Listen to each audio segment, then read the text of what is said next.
Mi marido me echó a la calle en plena noche, cubierta solo con una toalla, porque me negué a vivir con mi suegra. Una parásita como tú no tiene derecho a desobedecer mis órdenes, gritó, acompañando sus palabras con una sonora bofetada. Pero lo que él no imaginaba era que mi hermano mayor, el verdadero dueño de la empresa para la que trabajaba, estaba justo al otro lado de la cancela. Y lo que hizo al verme en ese estado sacudió nuestro mundo hasta los cimientos. El estruendo de la cancela de hierro todavía resuena en mi mente, junto con el escozor punzante de la bofetada en mi mejilla. El silencio se apoderó del entorno, roto solo por el latido desbocado de mi pecho y el retumbar lejano de los truenos, que parecían gritar con el mismo dolor que yo sentía. Soy Elena. Tengo 32 años. A esta edad, se supone que debería tener una vida estable, una familia en paz y un amor que me sirviera de refugio. Pero en mi situación, todo eso era una elaborada mentira. Allí estaba yo, descalza, empapada por la lluvia, con el pelo pegado a la cara y el cuerpo envuelto únicamente en una fina toalla. No podía comprender cómo había llegado a este punto. Las palabras de Marco resonaban una y otra vez en mi cabeza. Una parásita como tú no tiene derecho a desobedecer mis órdenes. El grito de mi marido, Marco, con los ojos encendidos de ira. No pude responderle. Solo lo miré, pero algo se rompió dentro de mí, porque cuando amas a alguien durante años y esa persona te desecha como si fueras basura, algo muere en tu interior. Y no es solo el amor, sino también todos tus sueños.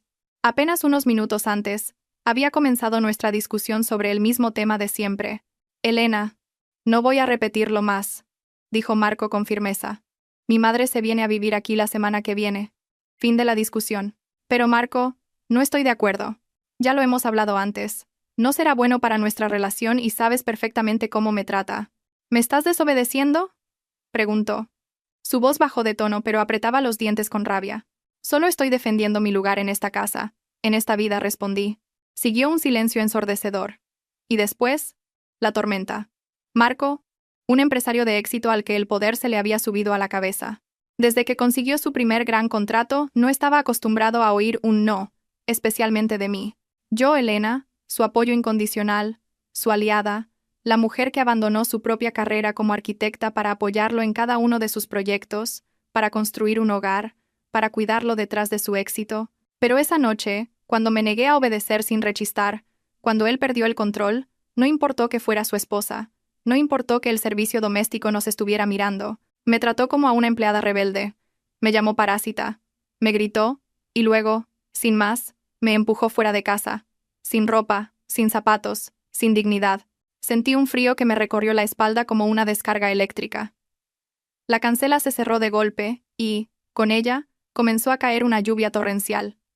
No podía moverme, no sabía si gritar, llorar o simplemente dejarme caer sobre el cemento. Todo mi cuerpo temblaba. Mi identidad estaba rota y mi alma, helada. Elena. Una voz me llamó desde la oscuridad. Me giré bruscamente. Un todoterreno negro se había detenido frente a mí.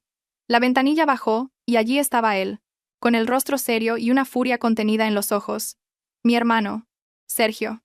¿Qué haces aquí?, pregunté, casi en un susurro, mientras me aferraba con más fuerza a la toalla. He venido a buscarte. Llamé al fijo y nadie contestaba. Tuve un mal presentimiento. Sergio bajó del coche, se quitó la chaqueta y la puso sobre mis hombros. Me ayudó a subir, y en ese mismo instante, la cancela de nuestra casa se abrió de nuevo. Salió Marco. La tensión era palpable en su rostro. No lo miré. No podía. Pero mi hermano Sergio lo enfrentó con valentía. Lo miró como si estuviera harto de todo. Así que así es como tratas a la hermana del verdadero dueño de tu empresa, dijo Sergio con un tono frío y afilado. Marco se quedó paralizado. Palideció de repente, como si se le hubiera drenado la sangre. En un instante, todo su poder, toda su arrogancia se desvaneció. ¿Qué estás diciendo?, tartamudeó. Exactamente lo que has oído. La empresa para la que trabajas, de la que presumes ante todo el mundo, la que usas para demostrar tu poder, no es tuya. Es de nuestra familia. Es mía. Tú solo eres un socio minoritario, Marco. Y un socio que está a punto de perderlo todo. Cerré los ojos. No podía creer lo que estaba oyendo. Llevábamos más de 8 años juntos, y durante todo ese tiempo, Marco siempre había hablado como si fuera el rey del imperio que habían construido. Nunca imaginé que mi hermano estuviera detrás de todo. Elena, espera. No tiene por qué ser así, intentó decir Marco, acercándose. Pero Sergio lo detuvo con un gesto de la mano. No hables más. No vuelvas a ponerle una mano encima. No vuelves a gritarle, y no vuelvas a mirarla como si no valiera nada, porque desde hoy, Marco, se acabaron todos tus privilegios. El silencio se hizo absoluto. Incluso el servicio, que espiaba desde una ventana, no se atrevió a moverse. Sergio subió al coche. Yo me senté en el asiento trasero, todavía temblando, con la toalla mojada pegada a la piel. Pero, poco a poco, mi respiración empezó a calmarse. Durante unos minutos nadie habló. Solo se oía el sonido del limpiaparabrisas, como si intentara devolver la normalidad a la vida después de una tormenta devastadora. ¿Desde cuándo sabías que algo iba mal?, preguntó finalmente mi hermano. Desde hace mucho. Simplemente no quería aceptarlo, respondí, mirando por la ventanilla.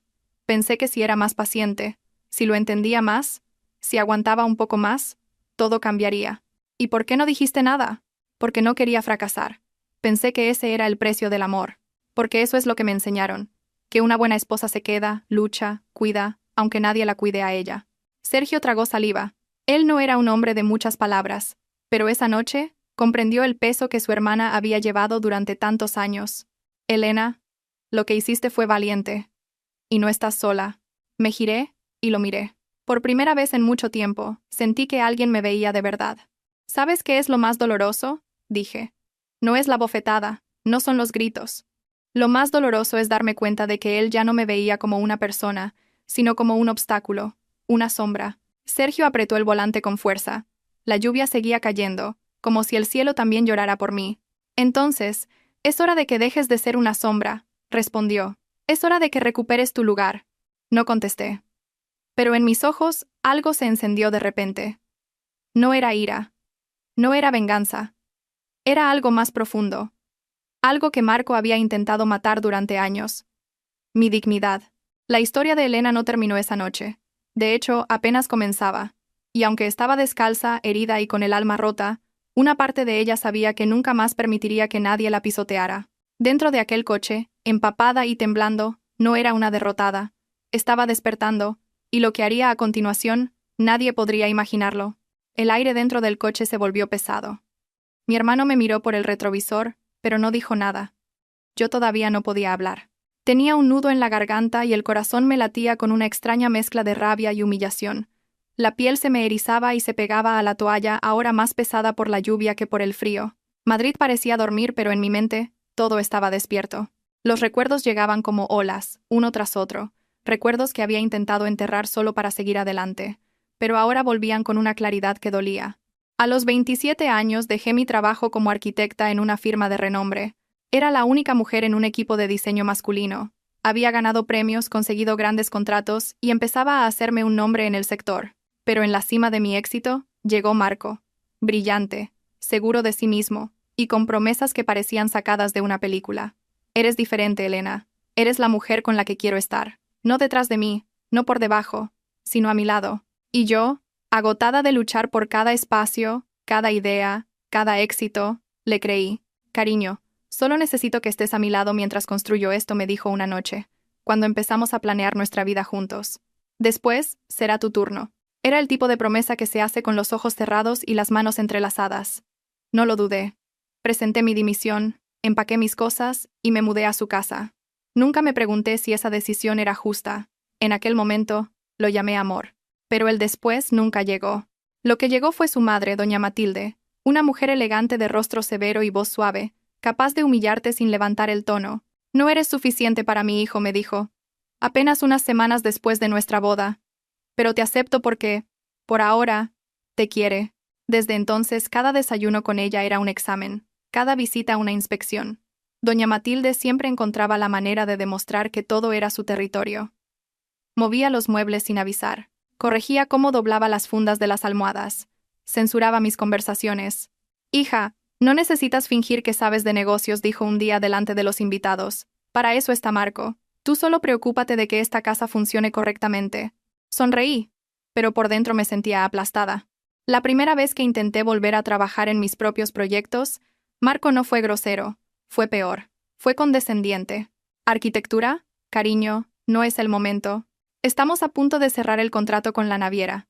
Necesito todo tu apoyo. Y de nuevo, me convencí de que el amor también significaba posponer. De vuelta al presente, el coche se detuvo frente a un elegante edificio en el barrio de Salamanca. Mi hermano apagó el motor y se giró hacia mí. Puedes quedarte aquí todo el tiempo que necesites. Nadie te molestará. Solo asentí. Ya no tenía fuerzas para hablar. Bajé del coche, todavía envuelta en la chaqueta de mi hermano, y subí en silencio. Al cerrar la puerta del piso, por primera vez en años, sentí que podía respirar sin pedir permiso. Unos momentos después, Sergio entró con una toalla limpia y un pijama. La habitación de invitados está lista. Si necesitas algo, dímelo. Aquí no tienes que fingir que eres fuerte. Lo miré, con los ojos llenos de lágrimas a punto de desbordarse. Gracias. No me des las gracias. Perdóname por haber tardado tanto en llegar. Luego me dejó sola. Caminé hacia el espejo del baño. Encendí la luz. Mi reflejo fue como otra bofetada. Diferente. Mi rostro estaba marcado por el llanto, los ojos hinchados y la piel enrojecida por la lluvia. Pero lo más doloroso fue ver que ya no me reconocía. Cuando me perdí, susurré. Me apoyé en el lavabo, cerré los ojos y dejé que los recuerdos volvieran a inundarme. La noche en que perdí al bebé que esperaba. Estaba de 2 semanas. Llevaba días sintiendo dolores, pero no quise decir nada. Marco estaba en medio de una fusión importante, y me había pedido que no lo molestara con cosas que, probablemente no eran nada. Ya te conoces, cariño, te preocupas por todo, así que guardé silencio. Hasta que una madrugada me desperté sangrando. Fui sola al hospital, le mentí al médico, le dije que mi marido estaba de viaje de negocios. A la mañana siguiente, cuando volví a casa, Marco dormía profundamente. Nunca se lo conté, nunca. Y él nunca preguntó. Ese fue el día en que algo murió definitivamente dentro de mí. Esa tarde, en el piso de mi hermano, me senté en la cama y respiré hondo. Sabía que tenía que empezar a hablar, a entender, a recordarlo todo. Cogí el teléfono y llamé a la única persona que sabía que me escucharía sin juzgarme. «¿Carla?», respondió. «Dios mío, Elena, ¿estás bien? He visto una publicación en redes sociales. Decían que estabas en la calle con una toalla. ¿Qué ha pasado?». Cerré los ojos. Carla era mi mejor amiga de la universidad. Nos habíamos distanciado después de la boda, no por ninguna pelea, sino porque Marco siempre encontraba una excusa para que no nos viéramos. «¿Puedes venir? Necesito hablar con alguien que no me vea como una carga». 1 hora después, Carla llegó con café, una manta y un abrazo que no sabía que necesitaba. «¿Qué te ha hecho?», preguntó cuando nos sentamos en el salón. No respondí de inmediato. Luego simplemente dije: «Me echó a la calle en toalla porque no acepté que su madre se mudara con nosotros». Carla tragó saliva. Así que eso era lo del vídeo. Lo vi, pero estaba borroso. Pensé que era falso. Asentí. Dolía incluso confirmar que había testigos, que alguien lo había grabado, que mi humillación era ahora un espectáculo para todos. «¿Qué vas a hacer ahora?». «No lo sé. ¿Vas a volver?». No respondí. Carla me miró más seria. «Dime la verdad, Elena. ¿Todavía crees que puedes salvar esto?». Bajé la mirada. Me avergüenzo, admití. De haber creído tanto. De haber callado tanto. De haber defendido algo indefendible. No. Pero no sé cómo empezar sin él. No tengo nada a mi nombre. Mi carrera está estancada desde hace años. Ni siquiera tengo ropa. «Tienes algo», dijo Carla con firmeza. «Tienes tu nombre, tu historia y, ahora, tienes la verdad». Esa noche, mientras intentaba dormir, abrí una vieja carpeta en mi correo electrónico. Era de nuestros primeros años. Vi las fotos, los mensajes dulces, las promesas y las señales. Las señales que elegí ignorar. Un mensaje de mi suegra. «Recuerda, una mujer inteligente sabe cuál es su lugar. No crees tensiones entre tú y Marco». Una respuesta mía. «Solo quiero ayudar. No entiendo por qué siente que soy su enemiga». Y otra respuesta de doña Matilde, carente de emoción. «Porque no estás a su nivel. Estás aquí solo porque él te eligió. No lo olvides». Cerré el portátil. El corazón me latía con fuerza. Por primera vez, no sentí miedo, sino rabia. Rabia no hacia mi suegra, ni siquiera hacia Marco. Rabia hacia mí misma. Por todo lo que había dejado pasar, por cada silencio, por cada vez que me tragué la verdad solo para proteger una mentira. Me levanté, abrí la pequeña bolsa que había traído mi hermano, saqué un viejo cuaderno y empecé a escribir. No soy invisible, simplemente elegí dejar de mirarme a mí misma. Lo que no sabía era que, al día siguiente, al reabrir esa misma carpeta, encontraría algo que cambiaría todo lo que creía saber sobre mi historia, algo que no estaba destinado a mis ojos, pero que ya no podía permanecer oculto. Eran las 6 de la mañana. No había dormido ni 1 hora. El sol apenas comenzaba a salir cuando volví a abrir mi portátil, impulsada por una fuerza inexplicable. Había dejado la carpeta abierta, pero esa madrugada sentí la necesidad de buscar más a fondo. Empecé a revisar correos, archivos con nombres genéricos como cuentas, notas, borradores, y allí lo encontré, dentro de una subcarpeta llamada pendientes. Pensé que serían documentos de negocios, quizás presupuestos, pero lo que hallé fue diferente. Una serie de capturas de pantalla de una conversación entre Marco y una persona registrada como M. No tardé mucho en darme cuenta de quién era. Marta Sánchez. Marta, mi mejor amiga del instituto. La que consideraba mi hermana, mi compañera en las buenas y en las malas en la universidad, la dama de honor que lloró de alegría el día de mi boda. Abrí el primer archivo. La conversación era de hacía 2 años. Prométeme que no durará mucho más. Solo necesito que firme la renovación del fideicomiso. Escribió Marco. ¿Y después qué? ¿La dejarás? Porque yo ya no puedo seguir fingiendo, respondió Marta.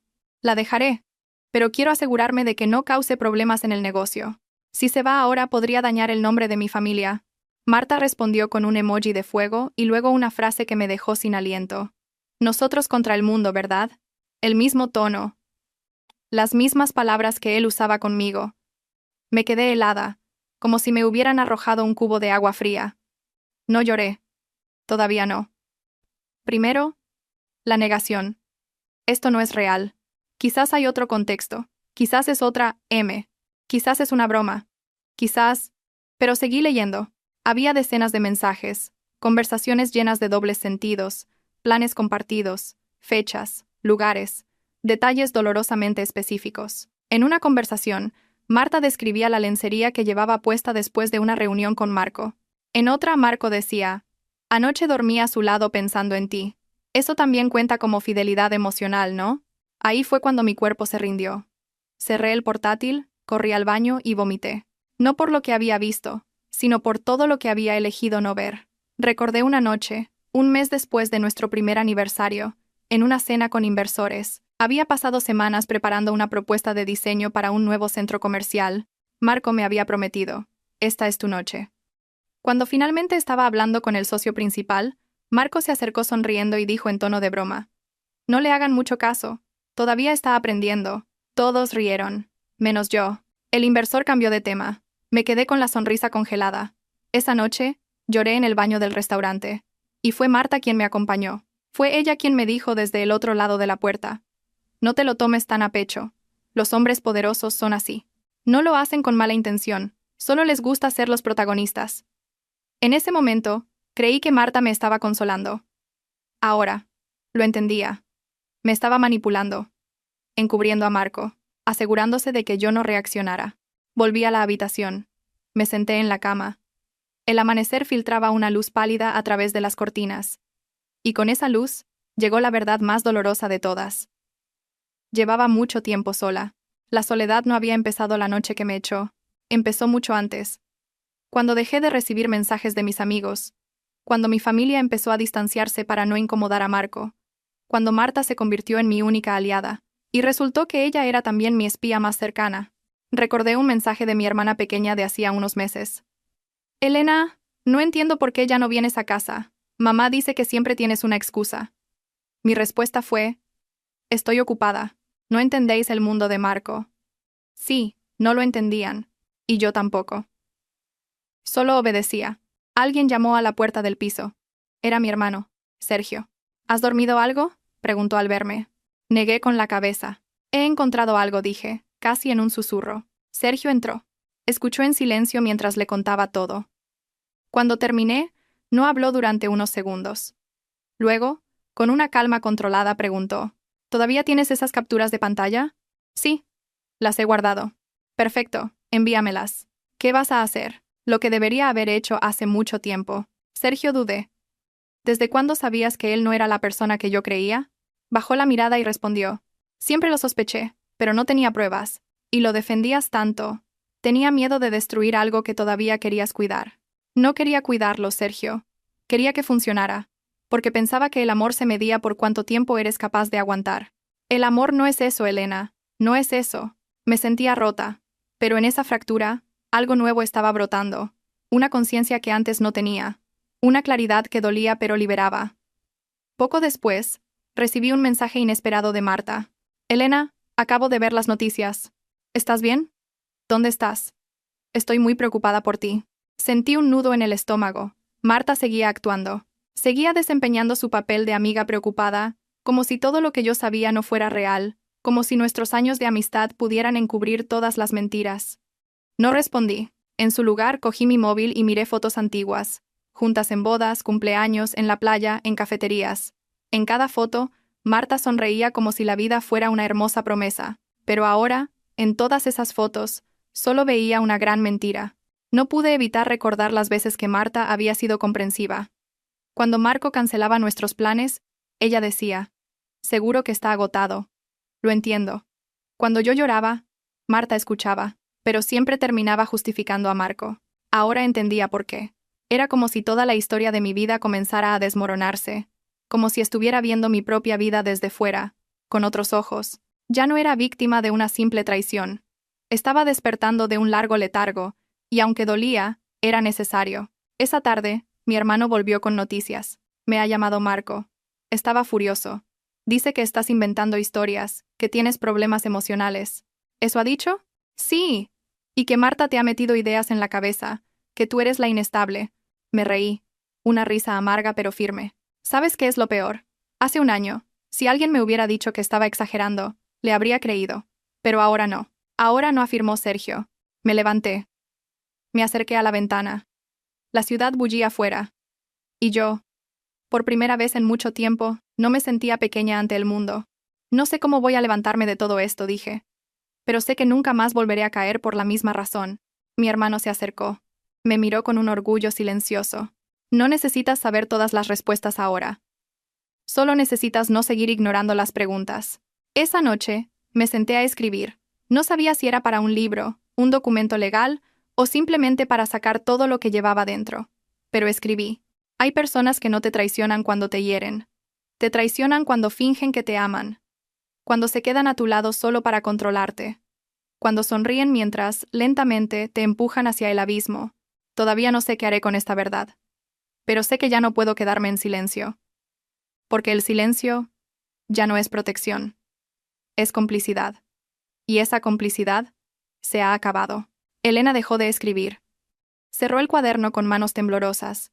En su pecho latía un nuevo dolor, más agudo, más claro. La antigua niebla que envolvía su mente era ahora un mapa. Doloroso. Sí, pero nítido. La habitación permanecía a oscuras. Eran las 2 de la madrugada. Fuera, las luces de la ciudad seguían parpadeando en los altos edificios, como testigos lejanos de su insomnio. Sintió la necesidad de moverse, de cambiar de aire. Bajó al salón, encendió una pequeña lámpara y cogió la vieja tableta que Sergio había traído con el resto de sus cosas. Estaba dentro de una mochila gris, junto a un libro que no había terminado de leer y un pañuelo que su madre le había regalado hacía tiempo. Sujetó el pañuelo sin abrirlo, como si al tocarlo pudiera aferrarse a un pedazo de sí misma. Encendió la tableta. Tardó en cargar. El fondo de pantalla seguía siendo una foto de ella y Marco en una playa, sonriendo, felices, como si la mentira pudiera congelarse en una imagen. La tableta estaba sincronizada con una antigua cuenta de correo. Elena ya no recordaba la contraseña, pero al pulsar el icono, se abrió automáticamente. Comenzó a navegar sin un rumbo fijo. Entró en carpetas antiguas, promociones, bancos, eventos, y luego, una carpeta llamada Personal. La abrió y, entre correos sin importancia, vio una conversación archivada bajo el título M. La abrió. El primer mensaje tenía fecha de marzo, de hacía 7 años, un año antes de su boda. El corazón le dio un vuelco. Era Marta. Escribía con el mismo tono dulce que usaba por teléfono, como si las palabras escritas fueran el reverso de su voz. Pero lo que decían no tenía nada de dulce. Marta, escribía Marco, solo un poco de paciencia. Cuando ella se hunda podremos estar juntos sin remordimientos. Lo haré, respondía Marta. Pero primero tiene que firmar los papeles del fideicomiso. Ya he convencido a mi madre. Cuando eso esté asegurado, empezaremos. Elena sintió un peso en el pecho. No podía respirar. Tuvo que soltar la tableta un momento y cubrirse la cara. Ya no era un simple dolor. Era una mezcla tóxica de rabia, incredulidad y asco. Volvió a mirar. Marta, ¿estás segura de que no sospecha nada? Parece muy devota. Precisamente porque es devota nunca lo verá, respondió Franco.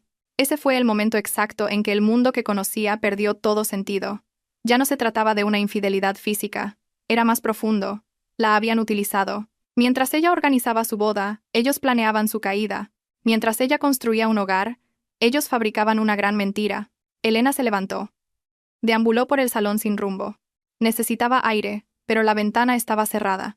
Necesitaba gritar, pero su garganta no respondía. Así que, en un impulso, llamó a Carla. Elena respondió, claramente adormilada. ¿Estás bien?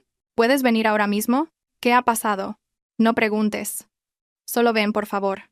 Media hora después, Carla llegó, con el pelo recogido en una coleta y un abrigo sobre el pijama. Al verla, Elena no dijo nada. Solo le tendió la tableta. Carla leyó en silencio, sin interrupciones. Después me miró. Antes de la boda, Elena asintió. Ya sabían lo que hacían. Estaba todo planeado. Carla se acercó y la abrazó con fuerza. Elena, esto ya no es una simple traición. Es una estrategia, un plan para usarte. Elena apoyó la cabeza en su hombro. No solo me engañaron, Carla. Me utilizaron. Todos ellos. Como una pieza de ajedrez movida en silencio para que otros ganaran. Hizo una pausa, y yo lo permití, añadió con amargura. Carla respiró hondo y la miró a los ojos. No, Elena. Tú confiaste. Ellos abusaron de esa confianza. No confundas el amor con la ingenuidad. ¿Qué hago ahora? ¿Qué se hace con tantas mentiras? Se sacan a la luz, respondió sin dudar. Se les pone nombre. Y después, se destruyen. Hablaron durante el resto de la noche. Carla durmió en el sofá, como solían hacer en la universidad. Elena no cerró los ojos. La rabia ya no la dejaba dormir. A la mañana siguiente, se vistió. Cogió la tableta y una carpeta, y fue al despacho donde trabajaba Sergio. Tienes que ver esto. Sergio no dijo nada. Abrió los archivos, lo leyó todo y luego apoyó los codos en la mesa. Esto cambia todos los planes. ¿Qué significa eso? Marco no solo te maltrató emocionalmente, Elena. También cometió fraude. Si el fideicomiso se firmó bajo engaño, y Marta era parte de un plan oculto, podemos presentar una denuncia. Esto ya no es solo personal, es legal. Elena se sintió mareada, pero al mismo tiempo, un destello de esperanza, algo parecido a la justicia. Hazlo. Haz todo lo que sea necesario. Mi hermano asintió. Entonces, prepárate. Esto va a doler más antes de empezar a sanar. Esa tarde, Elena recibió otro mensaje. Era Marta de nuevo. Tenemos que hablar. No puedo más con esto. No te mereces lo que pasó. Elena lo leyó en silencio. No respondió, pero algo cambió en su interior. Necesitaba verla. No para entender, no para perdonar, sino para poner punto y final. Una hora después, estaban frente a frente en una cafetería tranquila. Marta estaba nerviosa. Llevaba unas gafas de sol oscuras como si pudieran ocultar su vergüenza. Elena llegó puntual, con el rostro sereno pero no frío. Estaba allí por ella misma, no por Marta. Gracias por venir, dijo Marta, quitándose las gafas. No sabía si vendrías. Yo sí lo sabía. Necesitaba verte. Marta bajó la mirada. Elena, no hay forma de justificar lo que hice. Me odio por haberlo permitido, por haberlo empeorado. Pero todo se me fue de las manos. ¿Cuánto tiempo? La interrumpió Elena. ¿Antes de vuestro compromiso? Al principio pensé que era un juego. Él sabe cómo manipular. Elena la miró con intensidad. No lo hizo solo. Tú estabas ahí, abrazándome mientras me traicionabas, dándome consejos mientras sabías que estabas con él en la cama. Fingiste. Y lo peor de todo, fingiste que me querías. Marta agachó la cabeza. Era una mujer rota frente a ella, pero eso ya no era suficiente para Elena. ¿Por qué? Preguntó Elena. Marta respiró hondo. Porque siempre sentí que tenías algo que yo no. Luz, talento, gente que te seguía. Marco me hizo sentir especial. Por primera vez, alguien me eligió a mí en lugar de a ti. Las palabras fueron como cuchillos. Elena no respondió. Simplemente se levantó y cogió su bolso. Gracias por la verdad. No tengo nada más que decirte. Marta intentó detenerla. Elena, por favor. ¿Hay algo que pueda hacer? Sí, dijo ella sin volverse. Desaparece de mi vida. Esa noche, al volver al piso, Elena no lloró. No gritó. No rompió nada. Solo se sentó en el salón, encendió la luz y escribió una nueva línea en su cuaderno. Perdonar no es olvidar, es soltar. Y por fin, estoy soltando. Pero mientras escribía, sonó su teléfono. Un número desconocido. Si crees que ya lo sabes todo, te equivocas. Hay algo más importante que aún no sabes. Pregunta por el contrato de los terrenos en la Costa Dorada. Te sorprenderás. Elena se quedó mirando la pantalla. Sintió que la traición no había terminado. y que lo peor apenas comenzaba. El temblor en sus dedos ya no era de miedo, era de una rabia incandescente. No respondió. No preguntó quién era. No era necesario. Lo que le quedaba claro era que aún no había terminado de cavar bajo todas las capas de mentiras. Costa Dorada. No era la primera vez que oía ese nombre. Recordaba a Marco mencionándolo en conversaciones privadas como un proyecto exclusivo. Siempre decía que esa inversión era demasiado complicada para explicársela, una apuesta de futuro, y que ella no necesitaba preocuparse por los detalles.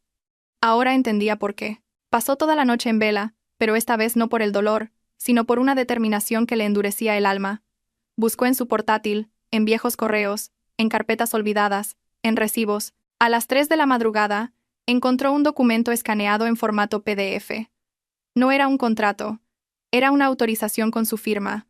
Una firma que no recordaba haber hecho. Una cesión de derechos sobre un terreno en la Costa Dorada, 6 meses después de su boda. Sintió como si le hubieran dado un puñetazo en el estómago. El amanecer la encontró sin haber dormido. En cuanto salió el sol, fue a buscar a Sergio. Necesito saberlo todo sobre la Costa Dorada. Sergio, que ya había aprendido a no subestimar la nueva valentía de su hermana, la miró fijamente. Es una propiedad que Marco registró hace 5 años. Siempre dijo que era parte de un fondo privado. ¿Por qué? Elena le tendió el documento. Esa es mi firma, pero yo nunca firmé eso. ¿Sabes lo que significa? Mi hermano lo leyó con atención. Frunció el ceño. Esto no es solo una cesión de derechos. Con esto renuncias a cualquier parte de los beneficios del desarrollo. Literalmente, te borró del mapa. Elena se sentó en la silla. ¿Podemos hacer algo? Sí.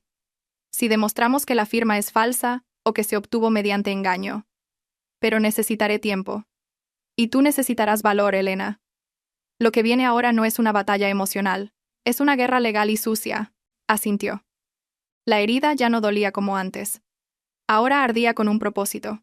Pasaron los días en un silencio solitario. Lloró cuando su cuerpo se lo pedía.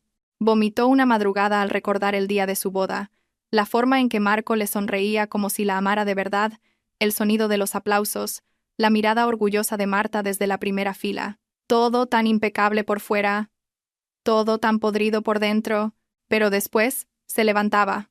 Organizaba cada documento, cada mensaje, cada prueba. Creó una carpeta digital y otra física. Anotó fechas, hizo comentarios, subrayó las líneas importantes. Todo lo que antes la había acobardado, ahora le daba orden. El dolor se convirtió en método. La caída, en claridad. Una tarde, mientras organizaba las carpetas, Sergio entró en el despacho con algo en la mano. Se lo entregó en silencio. Un informe financiero. ¿Qué es esto? Las cuentas bancarias ocultas de Marco. Las que no declaró. Las que usó para comprar relojes caros, para viajar con Marta, para financiar gastos personales que tú nunca supiste. Elena miró el documento. Vio su nombre en algunas transferencias como cotitular. Sintió un nudo en la garganta. Usó mi nombre para mover dinero. Sí, pero eso es lo que nos dará la ventaja. Si presentas una denuncia ahora, puedes solicitar una auditoría completa y congelar sus activos. Miró a Sergio, con una mezcla de dolor y rabia. ¿Sabías todo esto? Mi hermano negó con la cabeza. Sabía que había algo turbio, pero no imaginé que fuera tan grave. Creía que lo tenía controlado desde la empresa, pero fue más listo de lo que pensaba. ¿Y tú? Tú eras su coartada perfecta. Elena guardó silencio. Luego dijo algo que llevaba tiempo guardando. ¿Sabes qué es lo más doloroso? Lo amé completamente. Sin dudar. Confié tanto en él que si me hubiera dicho que saltara, habría saltado sin preguntar. Mi hermano la miró con ternura, pero también con firmeza. Pensaba que eras débil, pero solo eras demasiado buena. Ese fue tu error. Ahora entiendo por qué mamá siempre decía que tú eras la más fuerte de los dos. Elena bajó la mirada. Nunca me sentí fuerte, porque confundiste la paciencia con la debilidad. Pero la paciencia es resistencia, y tú has resistido más de lo que la mayoría podría soportar. Ahora no es momento de romperse, es momento de usar todo eso. Ese mismo día, Elena reabrió su antiguo portafolio de proyectos. Miró los bocetos, los renders, las ideas que había enterrado hacía mucho tiempo. Le temblaban las manos al pasar las páginas. Era como mirar una versión olvidada de sí misma. Una versión que sepultó para apoyar a un hombre que nunca la apoyó. Tomó uno de los diseños. Un centro comunitario sostenible. Un proyecto que soñaba desde la universidad. Lo desempolvó, lo digitalizó y lo actualizó. Al día siguiente, Pidió una cita con una conocida que aún trabajaba en el estudio de arquitectura donde ella empezó. «Elena», dijo la mujer al verla. «No puedo creerlo. Pensábamos que te habías ido del país. Casi. Pero no. He vuelto. Y quiero volver con esto». Le mostró el diseño. La mujer lo examinó con atención. «Esto es potente. Original. Se necesita. ¿Tienes idea de cómo encajaría en el nuevo plan de regeneración urbana de la ciudad? Por eso estoy aquí». 2 semanas después, tenía una entrevista con el comité del proyecto. Empezó a recibir correos, llamadas, propuestas, algunas ofertas pequeñas, otras grandes. Elena aún no confiaba plenamente en el mundo, pero empezaba a confiar en sí misma. Una tarde, al salir de una reunión, recibió una llamada de un número desconocido. Dudó en contestar, pero lo hizo. «Elena Martínez». «Sí, soy Isabel Contreras.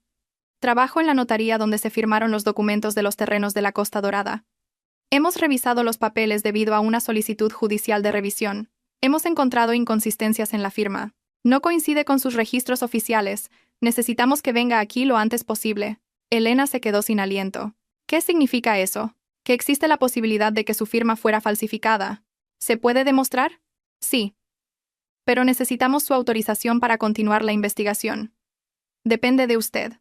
¿Dónde y cuándo? Colgó el teléfono. Su respiración era pesada, pero su voz, firme, fue directa al despacho de Sergio. «Se acabó. La firma no es mía». Mi hermano la abrazó por primera vez desde que todo comenzó. «Entonces, los tenemos», no respondió. Solo sintió, por fin, que el suelo bajo sus pies volvía a ser firme. Pero esa noche, revisando sus correos, vio una notificación automática. Marco había intentado acceder a una cuenta bancaria conjunta que aún no habían cerrado, y no estaba solo. Hubo otro intento de acceso desde una dirección IP registrada en la oficina de Marta. Elena cerró el ordenador. El enemigo seguía moviéndose y no se rendiría sin luchar. Guardó silencio unos segundos y luego se levantó con calma. Un gesto frío y automático, como el de alguien que ya no teme al fuego porque ha aprendido a caminar sobre brasas. Durante meses, había estado reconstruyendo los pedazos rotos de sí misma. Ya no era la mujer expulsada de casa envuelta solo en una toalla, descalza y paralizada por el miedo. Era otra, una versión que ya no necesitaba permiso para existir.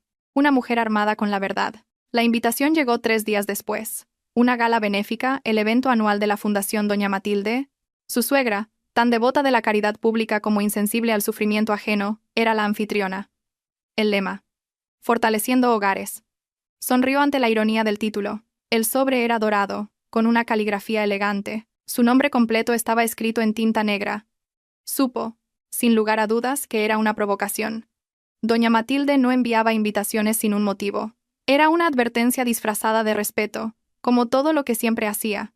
Elena fue a su armario. Eligió un vestido de alta costura rojo escarlata, no nuevo, sino uno guardado durante años. Lo había comprado en París en un aniversario. Marco le había pedido que no lo usara en público. «Llama demasiado la atención», dijo entonces. Esa noche, llamaría la atención. Llegó sola, sin avisar. Los flashes de las cámaras se giraron hacia ella al unísono cuando bajó del coche. La entrada entera enmudeció mientras caminaba por la alfombra roja. «¿No es ella?», susurró alguien. «Sí, la esposa del socio principal, la que echaron casi desnuda. Pero mírala ahora. Parece otra». Y era otra. Dentro ya estaba mi hermano, Sergio. También Carla, vestida con sencillez, oculta en una mesa al fondo. Todo estaba preparado. Estaban los medios de comunicación, los socios de la fundación, los abogados, y los micrófonos estaban abiertos. Doña Matilde la vio desde el escenario. Se quedó rígida al instante. Le susurró algo a un asistente. Pero ya era tarde. Elena caminaba hacia el frente. El hilo musical bajó de volumen. Los murmullos cesaron. Elena subió al escenario. El coordinador del evento se le acercó, desconcertado. «Señora, esto no está en el programa». «Lo sé, pero la verdad tampoco está en el programa, y es hora de que se escuche». Elena tomó el micrófono. Todo el salón contuvo la respiración. «Buenas noches. Sé que muchos de ustedes no esperaban verme aquí, y quizás muchos preferirían no escucharme. Pero esta noche, más que una celebración, vamos a contar verdades». La tensión era como un animal vivo en la sala. Elena buscó a su hermano entre la multitud. Sergio asintió con una expresión solemne. «Durante años, he sido parte de esta familia desde un lugar que nadie conoce, el silencio. El silencio en las cenas familiares donde era ignorada. El silencio en los negocios donde mi nombre fue utilizado sin mi consentimiento. El silencio de una relación donde solo una persona decidía. Y el silencio de una red de traiciones disfrazada de amor.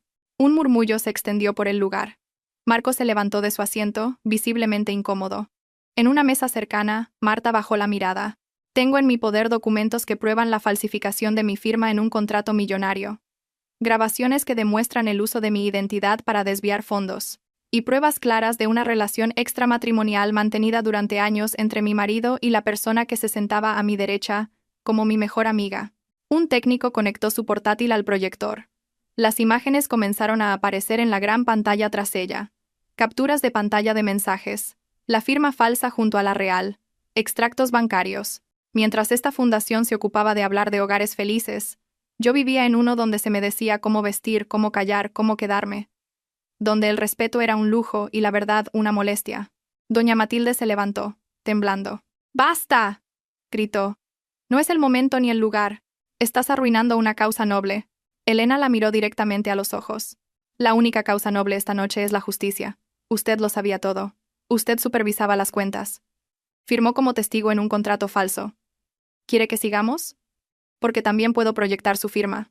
Todo el salón se quedó helado. Marco caminó furioso por el pasillo. Elena, esto es una locura. Baja de ahí ahora mismo. Pero cuando intentó subir al escenario, Sergio se interpuso. No tienes ni el derecho de hablarle. El silencio fue absoluto. Las cámaras se giraron. La gente estaba paralizada. Marco lo miró con odio. No vas a destruirlo todo con sus palabras. Mi hermano, impasible, respondió. No. Lo que te va a destruir son las pruebas. Y los abogados que ya esperan fuera. Elena dejó el micrófono. Lo que siguió fue automático. La policía entró en el salón. No hubo forcejeos, solo conmoción. Marta fue escoltada en silencio por 2 agentes. Marco gritaba, pidiendo explicaciones. Doña Matilde se desmayó en brazos de una asistente, y Elena, en medio del caos, bajó del escenario. No corrió. No lloró. Solo respiró. Carla la recibió al pie de las escaleras. ¿Lo has hecho?, susurró. No. Solo he empezado. Los medios de comunicación la rodearon. Preguntas, luces, gritos. Pero Elena solo dijo una frase antes de salir por la puerta principal. La verdad no siempre grita. A veces solo espera el momento adecuado para destruirlo todo. Fuera, el aire era diferente. Más limpio. Más real. Y mientras subía al coche, supo que esa noche no solo había expuesto a quienes la traicionaron. Se había liberado de ellos para siempre. Pero al llegar a casa, encontró un sobre sin nombre en la puerta. Dentro, una fotografía. Ella, de joven, saliendo de un edificio. Detrás, un hombre, y un mensaje escrito a mano. Tampoco tú conoces toda la historia. Lo peor está por llegar. Elena se quedó paralizada frente a la puerta, sosteniendo la foto en una mano y el sobre vacío en la otra.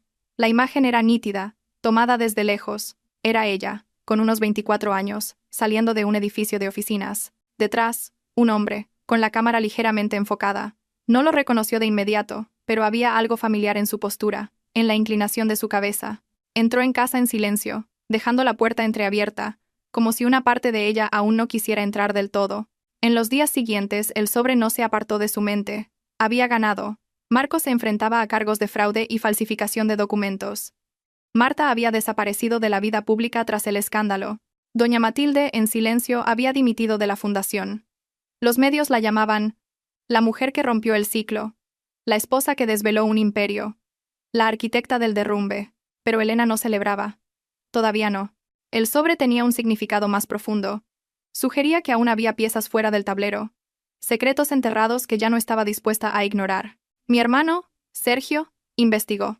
El edificio de la foto pertenecía a una inmobiliaria que Marco había gestionado antes de su boda, un pequeño proyecto cuyos documentos eran casi imposibles de encontrar. Pero cuando consiguieron acceso al archivo notarial de aquel año, la verdad emergió como una sombra oscura sobre todo lo ocurrido.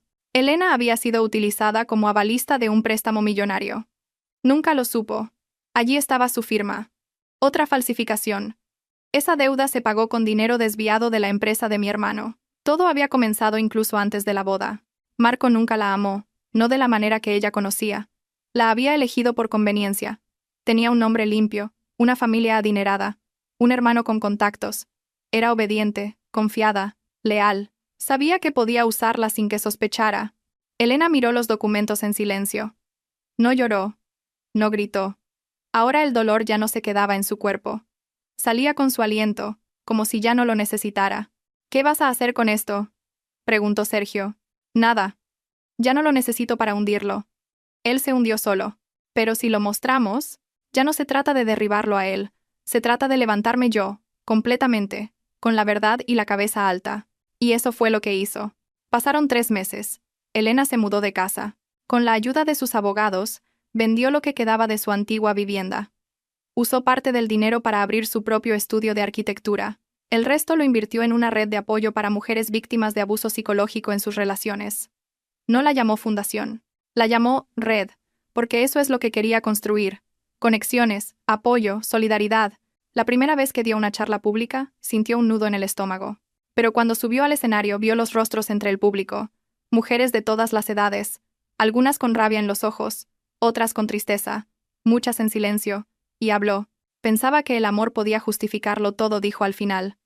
Pero no hay amor donde no hay respeto. Apagaron mi luz una y otra vez. Pero yo la encendí una y otra vez. Porque eso es lo que hacemos las mujeres cuando recordamos quiénes somos. Hubo aplausos, lágrimas, abrazos. Y por primera vez en mucho tiempo, Elena sintió que su voz ya no venía de la herida, sino de la fuerza. Un día de octubre, mientras revisaba unos planos en su estudio, recibió una llamada. ¿Elena Martínez? Sí.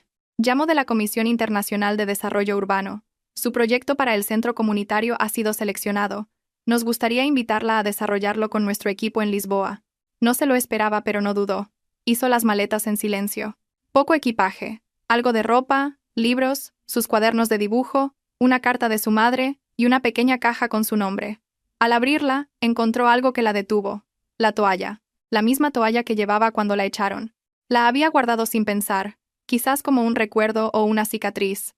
Pero esa noche, al sostenerla, no sintió vergüenza ni dolor. Sintió respeto por la mujer que fue, por la que sobrevivió, por la que decidió caminar, desnuda y rota, hacia su propia vida. No la tiró. No la rompió. La dobló con cuidado, la puso en el fondo de la maleta y sonrió. Al día siguiente, subió al avión. Mientras miraba por la ventanilla y el mundo de abajo se hacía pequeño, sintió una certeza inquebrantable. Ya no pertenecía al pasado, ni al miedo, ni al nombre de otro hombre. Ya no. Era solo ella. Libre, completa y nueva,